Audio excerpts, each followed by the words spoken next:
Chapter 1. President Trump, she'd declared. The air in Washington, D.C. crackled with a tension thicker than the summer humidity. Jasmine Crockett's televised warning had detonated like a political IED, shaking the already volatile national discourse on immigration and law enforcement. President Trump, she had declared, her voice resonating with righteous fury, is tearing families apart. His deportation of these individuals branded as TDA gang members is a brutal injustice. We have evidence, irrefutable evidence, that these are not hardened criminals, but ordinary people, lured to America with promises of a better life, victims of scams, not perpetrators of violence. Her words, delivered with theatrical precision, sent the media into a feeding frenzy, igniting a debate that had been simmering just beneath the surface of national politics. The cable news channels replayed her impassioned speech ad nauseum, each network spinning it to fit its preferred narrative. Liberal commentators seized upon the imagery, juxtaposing Crockett's remarks with footage of weeping families being torn apart at the border, of deportation buses rolling down dark highways under heavy federal escort. The emotional spectacle was relentless. On one screen, a mother clutched her young daughter as ICE agents loaded detainees onto planes bound for Central America. On another, activists and lawmakers demanded answers, their voices rising in outrage.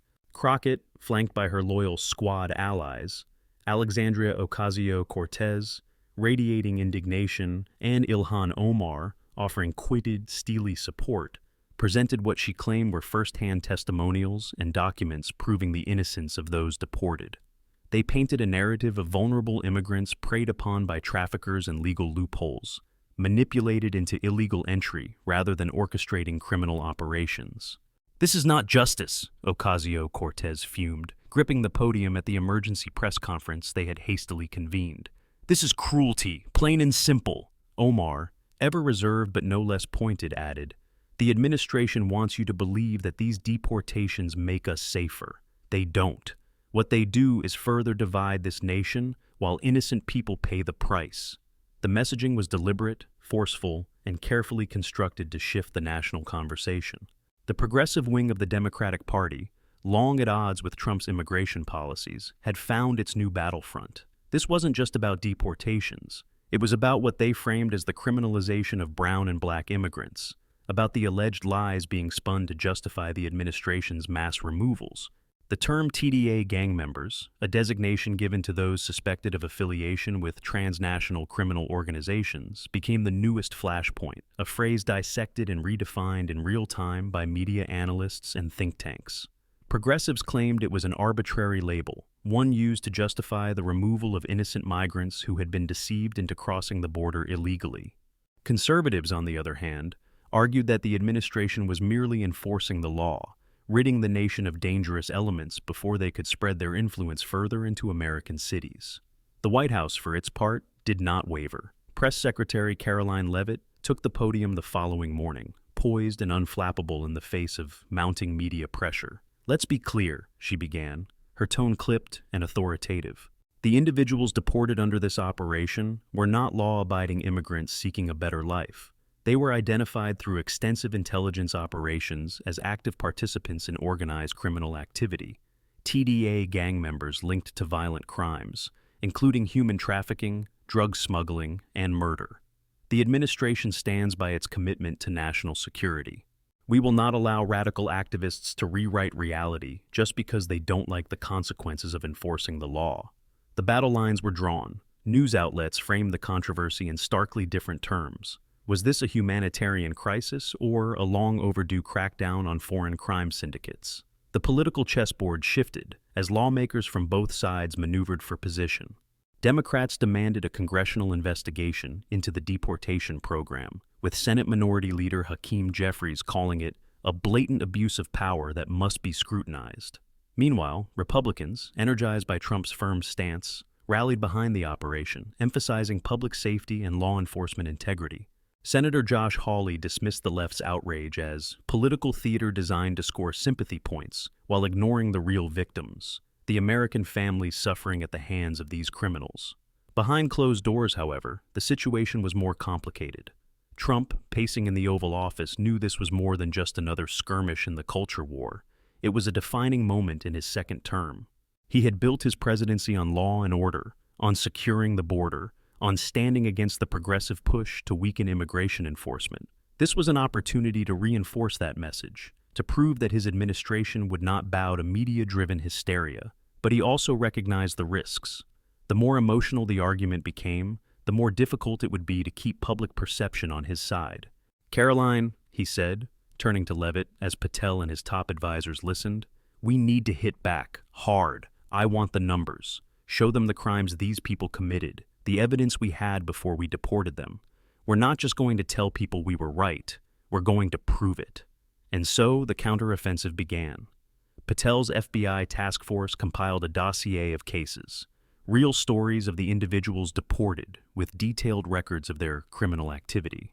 They tracked the legal proceedings that had implicated them in gang violence, the forensic evidence tying them to drug trafficking operations, the testimonies from victims who had suffered at their hands. With Musk's assistance, the administration deployed a cutting-edge digital strategy, releasing interactive maps and data-driven breakdowns, exposing the full scale of the TDA network's operations in the U.S. Fox News ran primetime specials featuring first-hand accounts from law enforcement officers, detailing how these gangs operated, infiltrated communities, and used immigration loopholes to expand their influence. The strategy was simple. If the left wanted to fight this battle with emotion, the right would fight it with facts. Within days, the tide began to turn. As more details emerged about the backgrounds of those deported, public sentiment shifted. Some of the individuals lauded as innocent victims of Trump's policies were exposed as repeat offenders with extensive rap sheets. The Democrats, once unified in their outrage, began to fracture as moderate voices expressed concern over defending what now appeared to be a deeply flawed case. The media, unable to ignore the mounting contradictions, started softening its coverage. Even CNN, in a surprising turn, aired an investigative segment that questioned whether Crockett and her allies had rushed to judgment. By the end of the week, Trump, seated in the White House residence, watched the news unfold with satisfaction.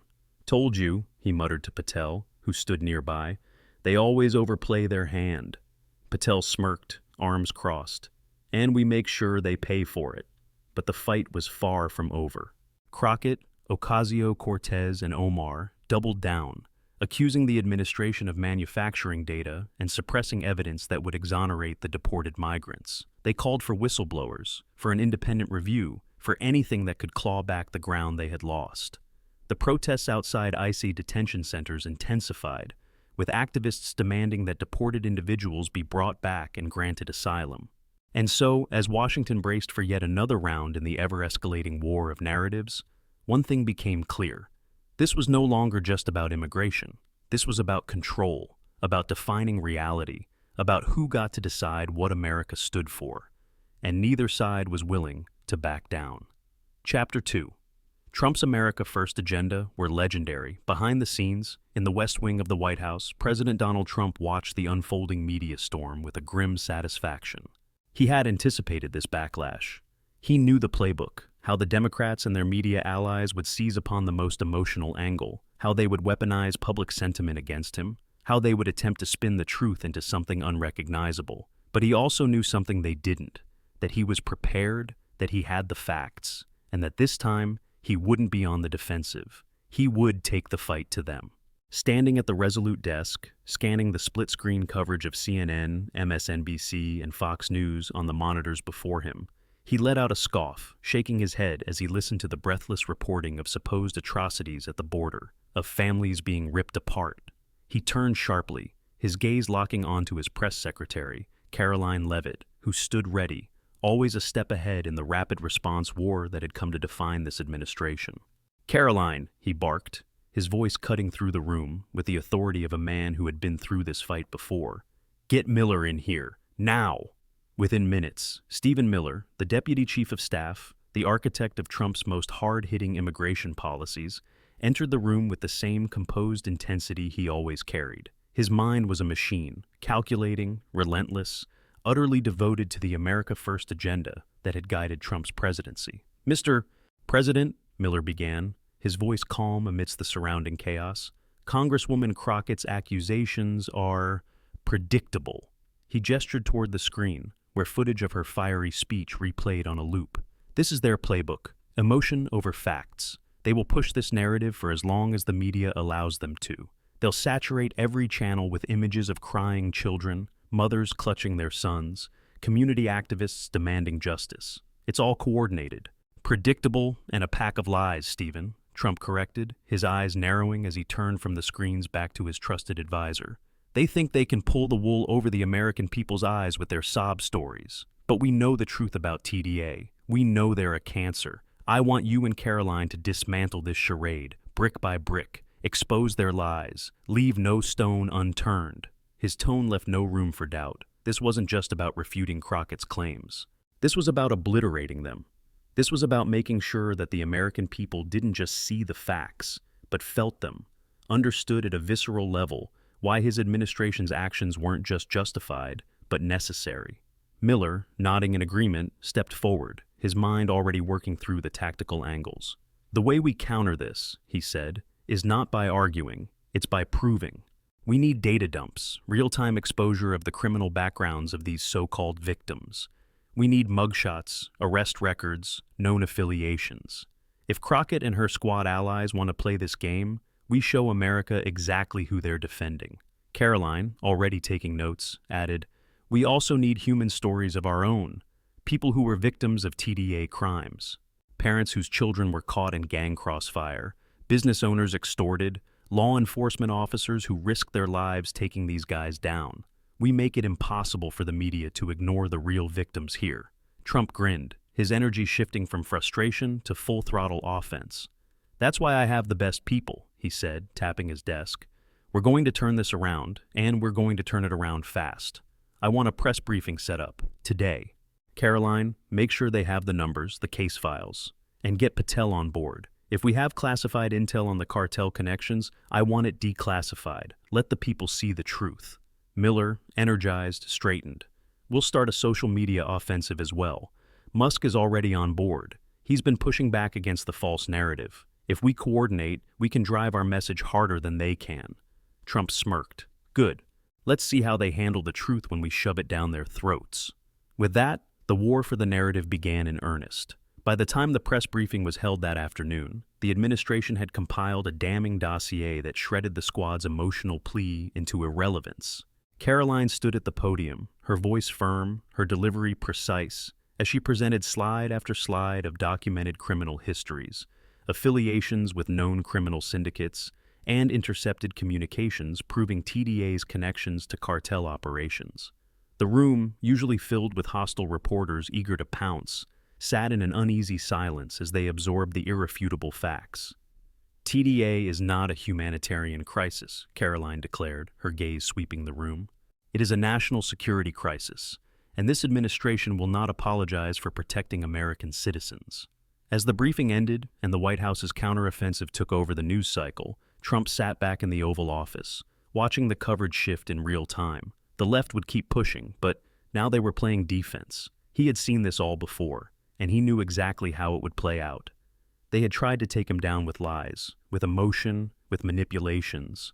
But as always, the truth, delivered with precision and force, would win out, and he was going to make sure of it. Chapter 3. Trump's unwavering commitment to border security. Leavitt and Miller, a formidable duo with an almost telepathic synergy, sprang into action. They had worked together long enough to anticipate each other's moves, and in this moment, they operated like a well-oiled machine, each playing their role to perfection.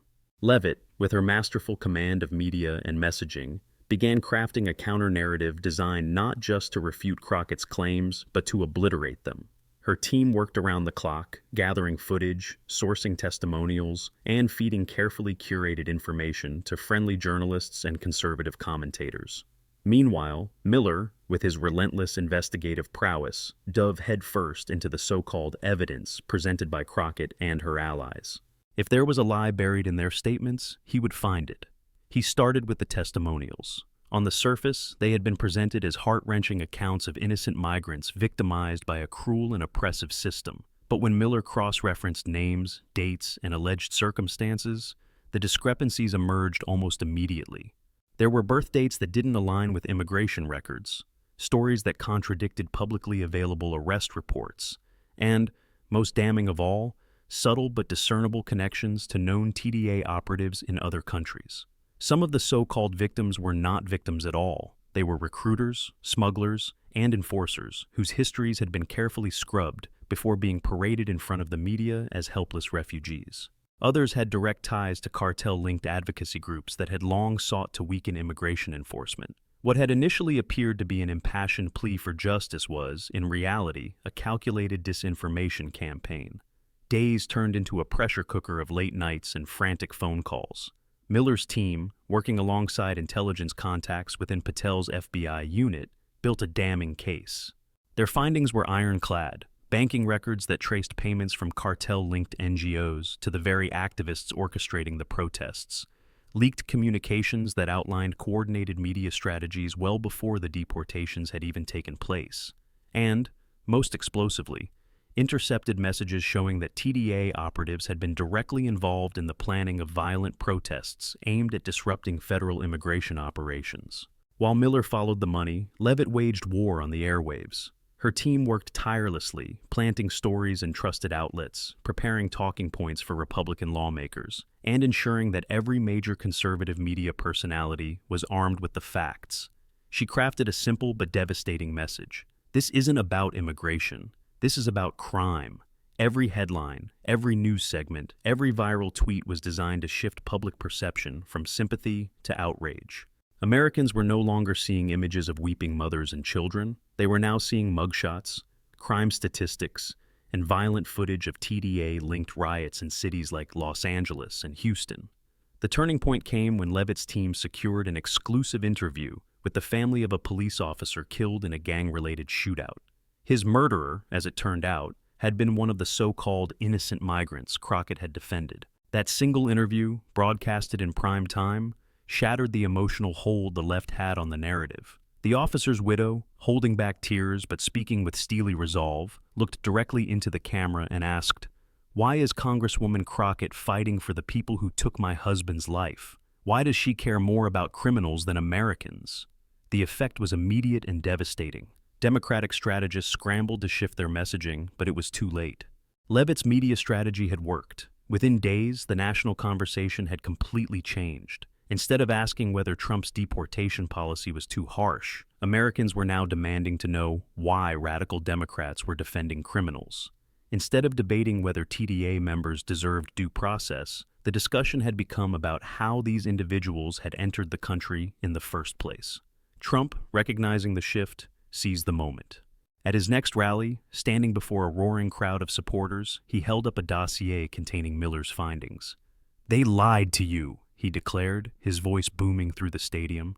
"They tried to make you feel guilty. They tried to make you believe these people were victims. But look at this." He held up a page listing the criminal records of the deported individuals. These weren't innocent families. These were killers, traffickers, drug lords. And we got them out. And now, the radical left is crying about it. Well, I've got news for them. We're just getting started. The crowd erupted. Chants of "Build the Wall" and "America First" filled the air. The moment was more than just another campaign rally. It was a declaration of dominance over the media narrative. Trump had turned the issue from a political liability into a rallying cry. And with Leavitt and Miller at the helm, he wasn't just playing defense. He was going for the jugular.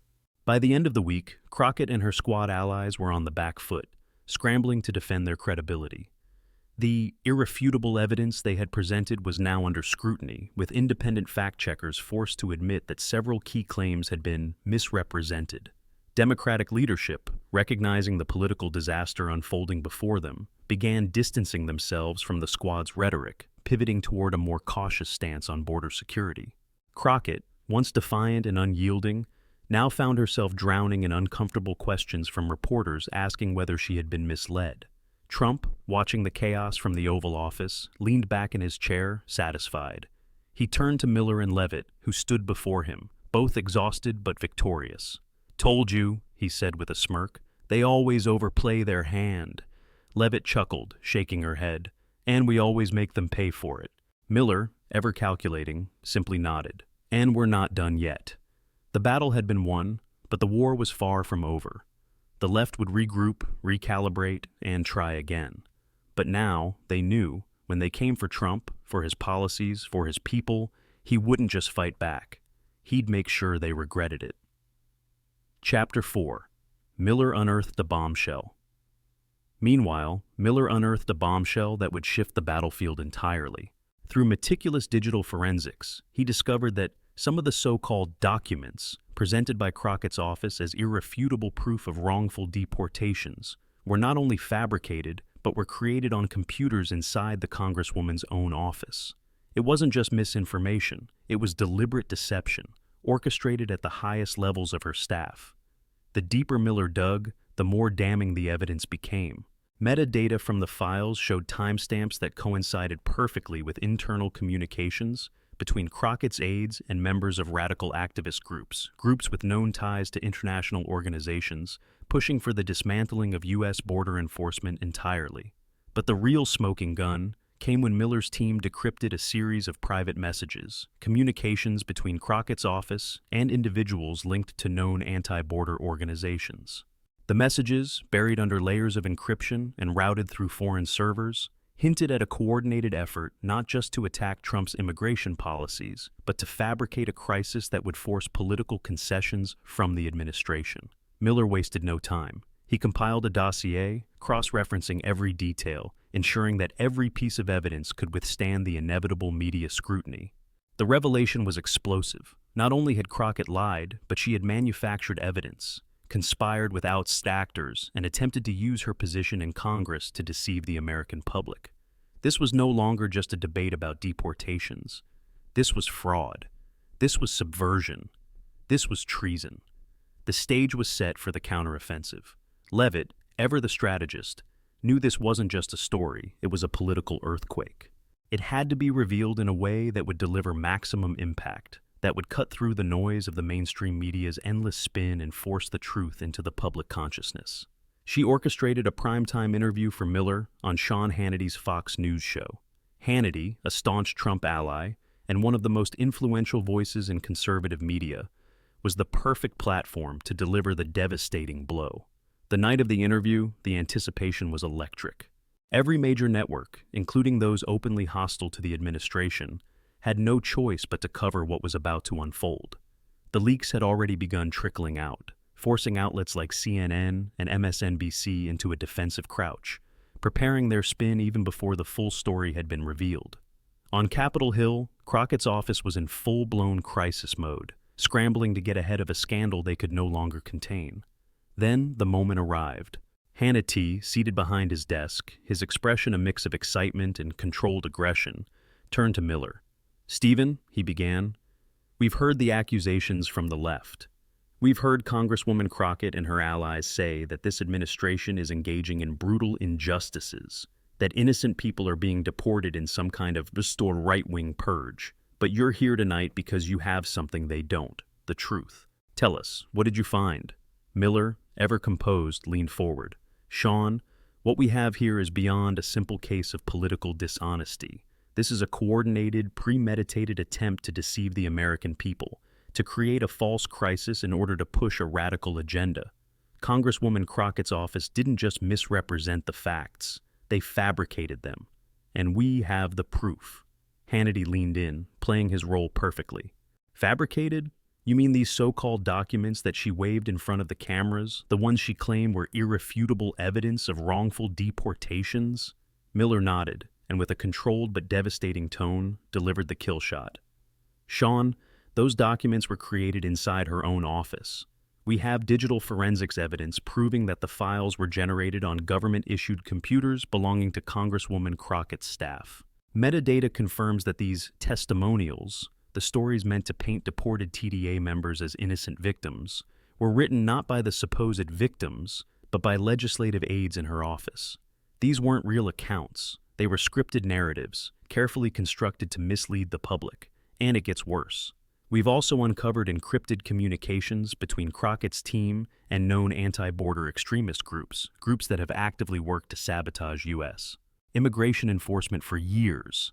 These messages prove that there was collusion between a sitting member of Congress and outside organizations determined to undermine national security. The bomb had been dropped. Hannity, shaking his head in disgust, turned to the camera. "Folks, you're hearing this correctly. This isn't just lying. This isn't just spin. This is outright fraud at the highest levels of government. The fallout was immediate and brutal. The interview sent shockwaves through Washington. Within hours, conservative media had turned it into a firestorm, with every major outlet running with the revelations. Social media exploded. Hashtags like Crockett lied and border betrayal trended nationwide. The White House, already prepared for the next phase, released a full, publicly available forensic report detailing every piece of evidence, ensuring that even mainstream networks had no choice but to acknowledge the scandal. Democrats, caught flat-footed, struggled to contain the damage. Crockett's office issued panicked denials, calling the evidence a politically motivated smear. But as independent analysts confirmed the findings, her defenses crumbled. The House Ethics Committee, under intense bipartisan pressure, announced a formal investigation. Even left-leaning journalists, desperate to maintain credibility, began asking uncomfortable questions. Then came the moment that sealed Crockett's fate. One of her former staffers, fearing legal consequences, flipped. In a stunning interview, the aide admitted to participating in the fabrication of documents under direct orders from senior officials in Crockett's office. The staffer, visibly shaken, described how they had been told that the ends justified the means, that creating these false narratives was necessary to combat Trump's agenda. The admission was the final nail in the coffin. By week's end, calls for Crockett's resignation reached a fever pitch. House Republicans, smelling blood in the water, pushed for her expulsion from Congress. The Justice Department, following mounting legal pressure, opened a criminal inquiry into her role in what was now being called the biggest congressional fraud scandal in modern history. Trump, watching the carnage unfold from the White House, leaned back in his chair, a satisfied grin playing at the corners of his mouth. He turned to Miller and Leavitt, both standing before him, knowing they had just orchestrated one of the most devastating political takedowns in recent history. "Told you," he said, shaking his head in amusement. "They always think they're smarter than us, but they never see it coming."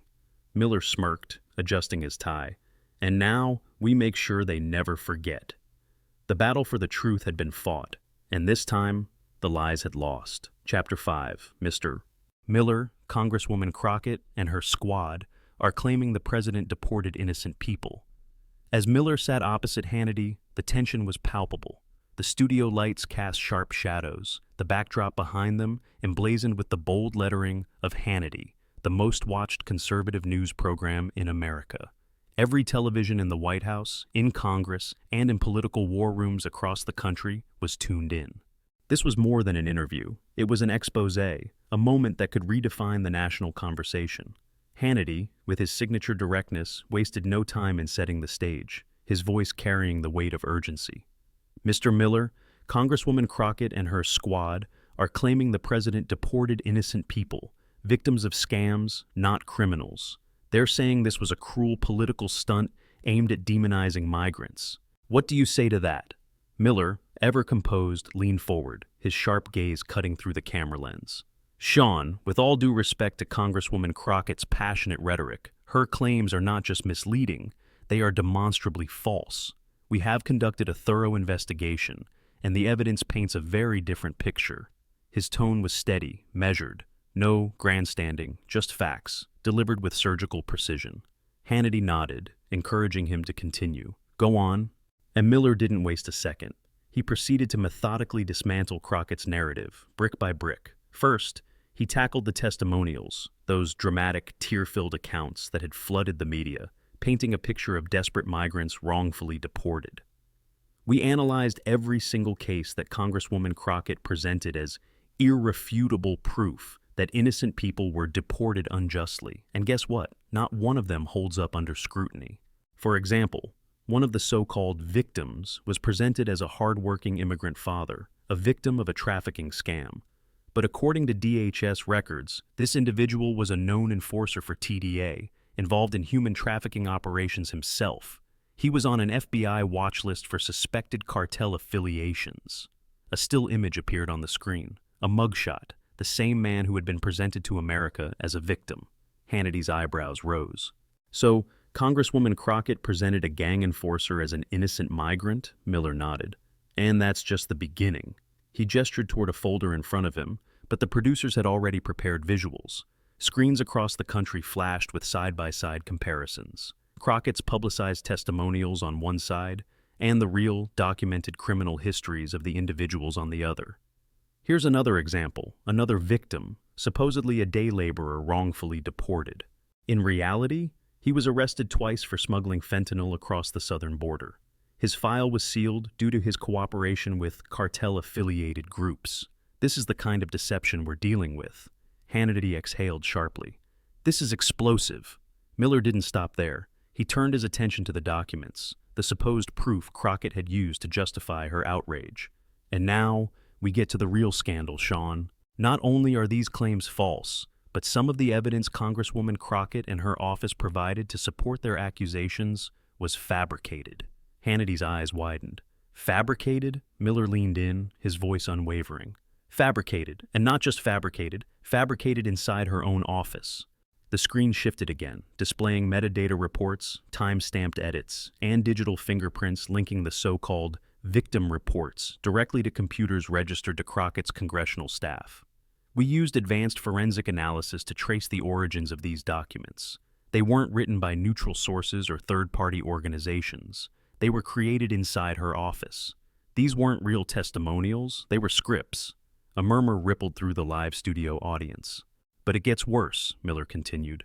Through our investigation, we also uncovered encrypted communications between Crockett's staff and individuals linked to known anti-borders activist groups, organizations that have long sought to undermine U.S. immigration enforcement. These messages, obtained through lawful means, show clear evidence of coordination. This wasn't a spontaneous humanitarian plea. This was a carefully orchestrated political attack designed to mislead the American public. The screen now displayed snippets of decrypted messages, Crockett's aides discussing strategies with external activists, sharing talking points, coordinating media coverage before the deportations even took place. One message stood out, bolded on the screen. We need a human face to this. The more emotional, the better. The press will eat it up. Hannity turned back to the camera, his face a mixture of disbelief and controlled anger. Let me get this straight, Stephen. We have Congresswoman Crockett fabricating evidence in her own office, coordinating with radical open borders groups, and deliberately deceiving the American people, all to push a false narrative against the president? Miller nodded, his expression unwavering. That's exactly right, Sean. The silence that followed was heavy, the kind that only came when undeniable truth had been laid bare. Then Hannity spoke, his voice edged with contempt. If this is true and the evidence is overwhelming, then Congresswoman Crockett hasn't just lied. She's actively conspired to subvert federal immigration enforcement. This isn't just political theater, this is fraud. This is treason. The interview sent shockwaves through the nation. The immediate fallout was devastating for Crockett and her allies. Conservative media went into overdrive, dissecting every piece of evidence, flooding airwaves with reports, interviews, and analysis. Even mainstream networks, despite their initial reluctance, were forced to cover the revelations, their headlines cautiously shifting from Crockett slams Trump's inhumane deportations to Crockett's evidence under scrutiny as fabrication allegations surface. The House Ethics Committee, now under intense public pressure, announced an immediate investigation. Calls for Crockett's resignation flooded social media. Democratic leadership, recognizing the magnitude of the scandal, began to distance themselves, with some members privately acknowledging that she had gone too far. At the White House, Trump, watching the coverage from the West Wing, smirked as he leaned back in his chair. He turned to Leavitt and Miller, standing before him, their work done. Beautiful, Trump said, shaking his head in satisfaction. Absolutely beautiful. Miller, ever the strategist, allowed himself a rare grin.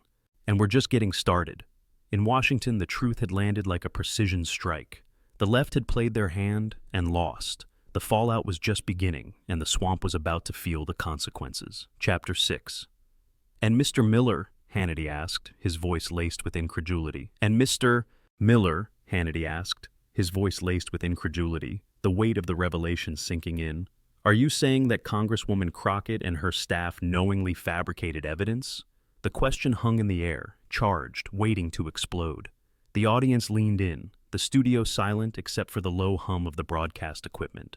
Miller, ever the strategist, hesitated for a beat, his expression measured. He understood the gravity of what he was about to say, the implications it carried. One wrong move, and the left would twist his words into an escape hatch for Crockett. But he also knew the truth, the real truth, was damning enough. He exhaled slowly before speaking. "Sean, I will say this. The evidence strongly suggests a deliberate attempt to deceive the American public. Whether it was intentional fabrication or gross negligence, the result is the same, a dangerous distortion of the truth designed to undermine the president's efforts to protect this nation." The statement landed like a missile. Hannity sat back slightly, nodding, letting the audience absorb the full impact of what had just been said. This wasn't just political spin. This wasn't opinion. This was fact. And it was damning. The interview was a political earthquake. The carefully constructed edifice of Crockett's narrative, weeks of emotional appeals, dramatic testimonials, fiery speeches about innocent deportees, crumbled in real time, live on national television, and there was no way to put it back together. Within minutes of the broadcast, the backlash was immediate and brutal. Conservative media erupted in triumphant outrage, branding Crockett as the poster child for democratic corruption. Social media became a battlefield, hashtags like Crockett lied and DeceptionGate trending worldwide. Even those initially sympathetic to her cause, the liberal commentators, the progressive activists, the networks that had championed her stance, began to hesitate, to question. CNN's panel of analysts, normally quick to defend any attack against a Democrat, looked visibly shaken. "If these allegations hold up," one of them admitted grimly, "this is going to be a serious problem for Congresswoman Crockett, and frankly, for the Democratic Party." The panic set in immediately within Democratic ranks. Nancy Pelosi, ever the pragmatist, understood the devastating optics of a prominent Democrat being caught fabricating evidence to defend what were now unequivocally proven to be dangerous gang members. She knew how this would play with swing voters, with moderates already uneasy about the party's stance on immigration. The fallout wouldn't just be limited to Crockett, it had the potential to poison their entire platform going into the next election. Pelosi, calculating as all-wise, issued a statement within hours. It was carefully worded, a masterclass in political distancing, but the message was unmistakable. "The integrity of our public institutions must be preserved at all costs," she wrote. "While we remain committed to fighting for justice and human dignity, we must also ensure that our discourse is grounded in truth. Congresswoman Crockett must seriously consider the implications of her actions and the erosion of public trust." The coded language was clear: step down. Crockett, blindsided by the sudden shift in party support, went into damage control. She tried to fight back, holding a press conference the next day, standing at a podium in front of an American flag, her voice filled with defiance. "This is nothing but a politically motivated smear campaign orchestrated by the Trump administration," she insisted, gripping the edges of the lectern. "This so-called investigation is built on lies and distortions. I stand by my record, and I will not be intimidated by right-wing operatives who want to silence me." But the damage was already done. Reporters, no longer playing along, pressed her with questions she couldn't answer. "Congresswoman, do you deny that the documents were created in your office? Are you saying the digital forensic evidence is fabricated? How do you explain the intercepted communications between your staff and known activist groups coordinating these claims?" The sweat on her brow betrayed her. She dodged. She evaded, but the press smelled blood. And the White House? They watched it all unfold with satisfaction. Trump, sitting behind the resolute desk, flipped through a copy of The Washington Post, which, for the first time in years, ran a headline that wasn't outright hostile toward him. It read, "Congresswoman Crockett's deportation scandal. What did she know?" He let out a low chuckle, shaking his head in amusement. "Can you believe this?" he said, looking up at Levitt and Miller, both standing before him. "The Post, the Washington Post, actually telling the truth. This is beautiful." Miller smirked, arms crossed. "Sir, they had no choice. The evidence is too overwhelming. They can't spin their way out of this." Levitt, who had just finished coordinating the next press push, nodded. "The Democrats are turning on her. Pelosi gave the signal. Crockett is done." Trump leaned back in his chair, steepling his fingers. "And that's the thing," he said, voice dripping with satisfaction. "They always eat their own when they become a liability. I told you she'd overplay her hand." Levitt grinned. "And we made sure she did." Within days, the writing was on the wall. Crockett's allies, sensing that she was now radioactive, started backing away, issuing lukewarm defenses before pivoting to more pressing party issues. Democratic leadership, hoping to contain the damage, quietly arranged meetings to discuss her political future. Rumors of a resignation began circulating. And then, it happened. A leaked memo, this time from inside the Democratic National Committee, surfaced. In it, party strategists outlined the irreparable damage Crockett had caused, not just to herself but to the party's credibility on immigration. The memo concluded with a stark recommendation: she must resign, or we risk losing key battleground states. The next morning, Crockett called a press conference. Standing alone, abandoned by the same colleagues who had once stood beside her, she announced that she would be stepping down. She framed it as a decision made for the good of the party, as a refusal to let the far-right smear machine distract from more important work. But her expression, tight, controlled, exhausted, told a different story. She hadn't stepped down, she had been forced out. And just like that, it was over. Back at the White House, Trump poured himself a Diet Coke, watching the resignation speech on mute. He turned to Miller and Levitt, shaking his head with amusement. "Well," he said, taking a sip, "that was fun." Levitt chuckled. "Another one bites the dust." Miller, ever methodical, added, "And we're just getting started." The message had been sent. The next time the left tried to manipulate the truth, fabricate a crisis, or weaponize the media against Trump's America First agenda, they would remember this moment. They would remember what happened when they got caught, and they would think twice. Chapter 7. Trump watched the unfolding drama with a quiet satisfaction. The squad, initially defiant in the face of controversy, felt the ground shifting beneath their feet. What had begun as a calculated political assault on Trump's immigration policies had now spiraled into a full-scale disaster, one that threatened to take down more than just Jasmine Crockett. Alexandria Ocasio-Cortez and Ilhan Omar, usually unwavering in their rhetoric, quickly realized the scale of the miscalculation. They retreated into damage control mode, issuing vague statements about having good intentions and being misinformed on some of the details. But the problem wasn't just the details, it was the entire narrative they had built their argument upon. The public had seen the truth laid bare, and no amount of carefully worded political doublespeak could undo the damage. The emotional weight of their initial outrage campaign was now a liability, their credibility fractured. They had underestimated Trump, underestimated Miller, underestimated Leavitt's ability to dismantle their argument piece by piece. Now, they were scrambling for cover, distancing themselves from Crockett without outright admitting defeat. Jasmine Crockett, isolated and facing a bipartisan firestorm, found herself in an impossible position. What had begun as a bold, impassioned stand against the Trump administration had unraveled into a scandal she could no longer control.